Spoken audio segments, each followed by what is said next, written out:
What's going on, guys?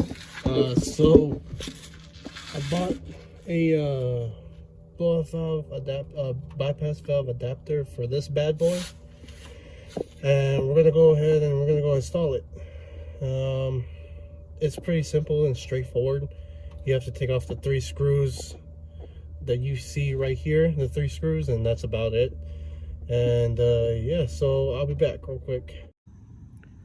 Got the bypass valve out. Now we're gonna go ahead and put on the adapter.